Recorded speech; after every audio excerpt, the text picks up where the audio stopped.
নানান প্রশ্ন এই মুহূর্তে ঘুরপাক খাচ্ছে আমাদের মস্তিষ্কে এবং আমাদের চারিপাশে।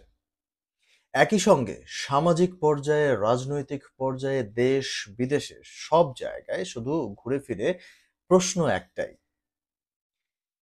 তারেক রহমানকে মানছে না দলের নেতাকর্মীরা, নাকি তারেক রহমান ব্যর্থ হচ্ছে তার দলকে লন্ডন থেকে কন্ট্রোল করতে, নাকি দলের যারা সিনিয়র নেতারা রয়েছেন বা যারা কেন্দ্রে রয়েছে, যারা স্থায়ী কমিটিতে রয়েছে, তারা কি ব্যর্থ হচ্ছে কোনোভাবে দলীয় নেতা কর্মীদেরকে কন্ট্রোল করতে, কিংবা জেলা শহরগুলোতে বা তারা মানে সিনিয়র নেতাদের যেই নির্বাচনী এলাকা, সেই এলাকাগুলোতে কি তারা ব্যর্থ হচ্ছে কিনা, এই নিয়ে কিন্তু চলছে নানান রকমের গুঞ্জন, কথাবার্তা, এবং পত্র-পত্রিকা তো ছেয়ে গেছে বিএনপির বিরুদ্ধে।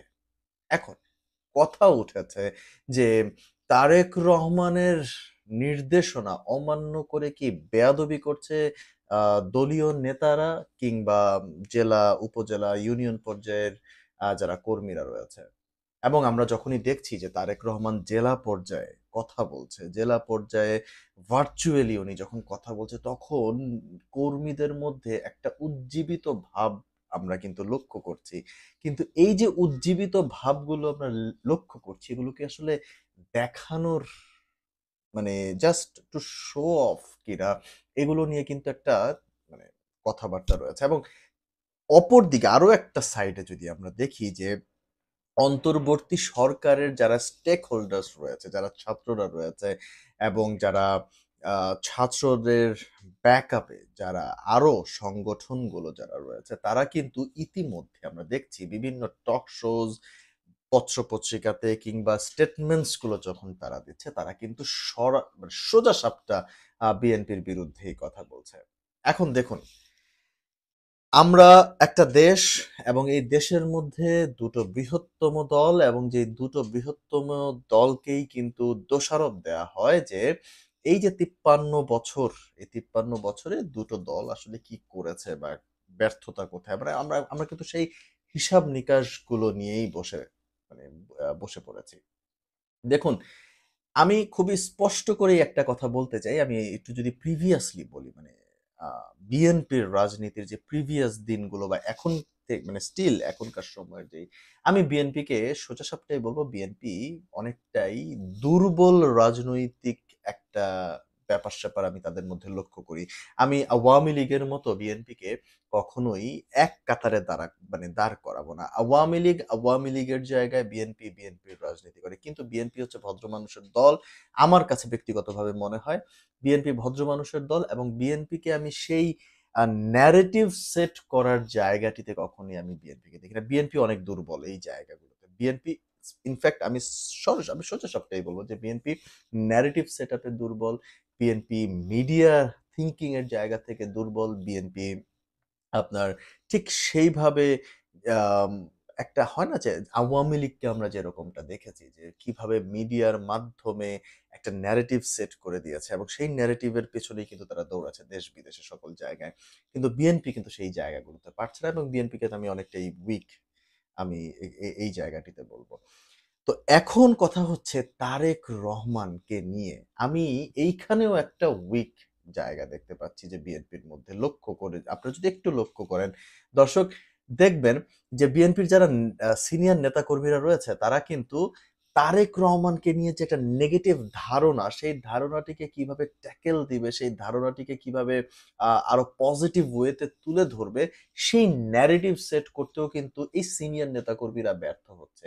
আমি যদি নাম নিয়েই বলি, মির্জা ফখরুলের কথা বলেন, আপনি সালাউদ্দিন আহমেদের কথা বলেন, আপনি আরো যারা বিএনপির রিজভির কথা বলেন, তারপর আপনি যদি আম মানে আরো যারা সিনিয়র নেতাকর্মীরা রয়েছেন, আমির খসরুর কথাই যদি বলেন, তো সব জায়গা থেকে যদি আপনি একটু লক্ষ্য করে দেখেন, তারা এতটাই তাদের বয়স হয়ে গেছে যে ঠিক আওয়ামী লীগের মতোই কিন্তু তাদের আচরণটা, আমি মানে তাদের আচরণ সেটআপ এবং সবকিছুই অনেকটাই আমি আওয়ামী লীগের সাথে মিল পাই।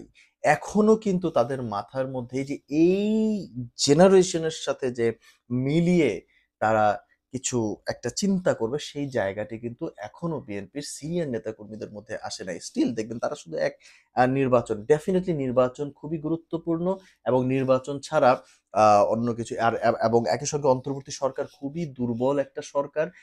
তো এই সকল জায়গাগুলোকে যদি আমরা বাদ দিই, তাদের উচিত কি ছিল? তাদের উচিত হচ্ছে তারা খালেদা জিয়ার সময়ও যখন খালেদা জিয়াকে যখন জেলে পোরা হলো এবং সেই জেলেও মানে তারা আন্দোলন করে তাদের নেত্রীকে তারা বের করতে পারে নাই। এটা হচ্ছে তাদের সবথেকে বড় ব্যর্থতা। এবং এখনো যদি আপনারা খেয়াল করেন, তারেক রহমান বা তারেক রহমান সম্পর্কে যেই একটা ধারণা, যে একটা সেটআপ মানুষের মনের মধ্যে আছে, সেই সেটআপটিকে কোনোভাবেই তারা পজিটিভ ওয়েতে কিন্তু এখনো তৈরি করতে পারে। বরং আমি দেখছি যে তারেক রহমান নিজে জেলা পর্যায়ে যখন বা বিভিন্ন জায়গায় যখন ভার্চুয়ালি কথা তার নিজের ইমেজ তিনি নিজেই বিল্ড আপ করছেন। আমি বাংলাদেশে বলেন বা কিংবা লন্ডনের মানে যারা আছেন নেতাকর্মী, তারা কাউকেই আমি ঠিক সেভাবে একটা বড় ভূমিকা নিয়ে আসতে দেখলাম না যে তারেক রহমানের ইমেজ বিল্ড আপের যে একটা ন্যারেটিভ সেট করে, এই ধরনের জিনিসগুলো নাই। মিডিয়া নিয়ে গবেষণা বা মিডিয়া ব্যক্তিত্বদের সাথে তাদের মানে এখনো সেই মিডিয়া ব্যক্তিত্বগুলোর মধ্যে সেই পুরনো আমলের যারা আছেন তাদের সাথেই তাদের সখ্যতার জায়গা। নতুনদেরকে যে আনা, আমি এটা উদাহরণই দেই। যেমন আমি মানে মানে এখন কথা বলছি, আমি আ সাংবাদিকতা করছি। এখন আমিও যদি ব্যক্তিগতভাবে কোনো একজন সিনিয়র নেতার সঙ্গে কথা বলতে যাই, দেখা যাবে যে তারা আমাকে পাত্তা দিচ্ছে না। তারা আমাকে সেই ভ্যালুটা দিচ্ছে না। কেন দিচ্ছে না? তারা মনে করছে যে I know nothing। ঠিক আছে, I know nothing, কিন্তু আমি যখন তাদের সঙ্গে মিশবো, কথা বলবো বা তাদের আ স্টেটমেন্টস গুলো যখন আমি শুনবো, তখনই কিন্তু আমি সেই জায়গাটি মানে সেই জায়গাটুকু আমি ধরতে পারবো। অতএব আপনারা যদি একটু খেয়াল করে দেখেন, এই যে মিডিয়া রিলেটেড মানুষগুলো সেই পুরনো আমলের একটা সেটআপেই কিন্তু বিএনপি চলছে।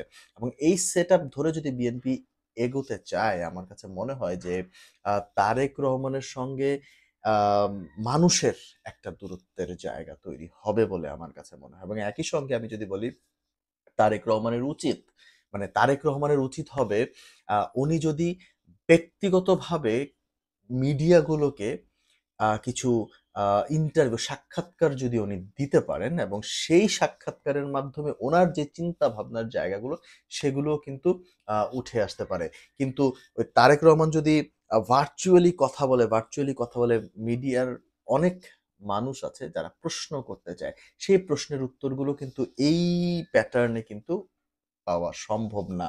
এবং আমরা কি দেখতে পাচ্ছি? আমরা দেখতে পাচ্ছি যে অনেক জায়গায় প্রশ্ন উঠেছে যে নেতাকর্মীরা কি নির্দেশনা না মেনে তারেক রহমান এটা কি কোনো পর্যায়ে বেয়াদবি করছে কিনা? আমার কাছে মনে হয় যে ডেফিনিটলি আপনি যখন একটা দলকে ভালোবাসেন, একটা দলের কর্মী হয়ে যখন আপনি কাজ করছেন, সেই দলের যার প্রতি আপনি সোশ্যাল মিডিয়া থেকে নিয়ে সকল জায়গায় ভালোবাসা দেখাচ্ছেন, তার নির্দেশনা না মেনে যখন অপকর্মের সঙ্গে আপনি জড়িয়ে পড়ছেন, ঠিক সেই জায়গাটিতে আমি বলব যে এটা ডেফিনিটলি তার নির্দেশনা না মানাটা হচ্ছে এটা বেয়াদবি। এবং এই বেয়াদবি কি বিএনপির কর্মীরা করছে কিনা? আমার কাছে মনে হচ্ছে ডেফিনিটলি তারা আ এই বেয়াদবিগুলো করছে। অতএব দর্শক, একটু যদি মিলিয়ে দেখেন, তাহলে আমি যেটা বলব যে বিএনপির উইকনেস যেই জায়গাগুলো, সেটি হচ্ছে যে বিএনপিকে আরো দ্রুত তার দল গুছাতে হবে।